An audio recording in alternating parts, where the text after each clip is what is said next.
네, 글로벌 금융시장에 어떤 이슈들이 있었는지 정리를 해보겠습니다. 대한금융경제연구소 정명수 부소장 전화 연결돼 있습니다. 안녕하세요. 안녕하십니까? 네, 안녕하십니까, 부소장님. 자, 지난주에 뉴욕 증시 지수를 보면 S&P 500 지수가 사상 최고치를 경신을 했거든요. 네. 이 분위기, 랠리가 계속될까가 초미의 관심사인데 말이죠. 이번 주에 발표될 좀 굵직한 경제 지표들 들여다보면은 방향성이 좀 보이지 않을까 싶어요. 네, 매달 초 발표되는 네. 미국의 고용지표, 또 ISM 제조업지수 이런 경제지표들이 초미의 관심사가 되고 있습니다. 말씀하신 것처럼 주식시장 랠리의 여부를 판단하는 1차적인 재료이기 때문인데요. 우선 고용지표부터 돌아보면 금요일 날 발표가 예정돼 있는데 3월 비농업 부문 일자리는 17만 8천 개 정도 증가했을 것으로 예상되고 있습니다. 23월에 23만 6천 개에 비해서는 크게 줄어든 것이지만 평균적으로 한 20만 개 정도의 자리가 계속 만들어지고 있다는 것이 확인이 되면은 주식시장 랠리에는 큰 동력으로 작용할 전망입니다. 양적 완화의 어떤 지표로도 활용되고 있는 실업률은 2월과 마찬가지로 7.7%를 유지할 것으로 예상되고 있습니다. 미국 제조업 경기를 알려주는 공급관리자협회 ISM 제조업 지수는 1일 발표될 예정인데요. 3월 지수는 54로 예상되고 있습니다. 2월에 54.2보다는 소폭 하락할 것으로 보입니다. 미국 주식시장은 이번 주부터 2분기 어닝 시즌에 바로 들어가기 때문에 기업 실적과 이런 경제 지표들이 맞물려서 랠리를 이어갈 것이냐 조정이냐를 놓고 힘겨루기를 할 것으로 예상이 됩니다. 이 고용지표와 ISM 제조업지표 우리 시간에도 점검을 해보도록 하겠습니다. 네. 자, 이번엔 일본 얘기를 해보겠습니다. 이번 주 아주 중요한 이벤트가 있는데요.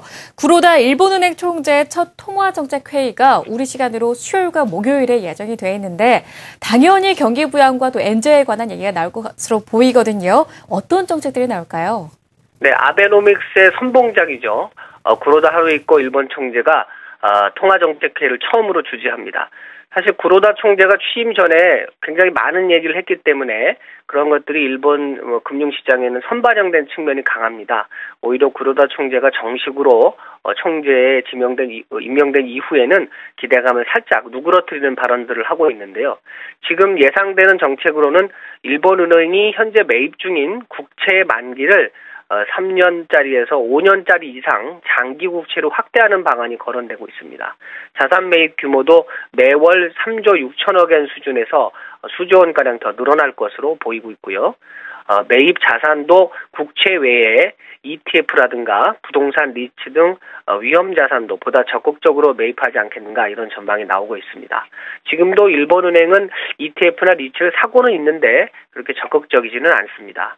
기대가 컸던 만큼 구로다 총재가 시장을 깜짝 놀라게 할 정책 수단을 제시하지 못한다면 오히려 엔저 기조나 주가 상승에 제동이 걸리지 않을까 하는 우려도 제기되고 있습니다.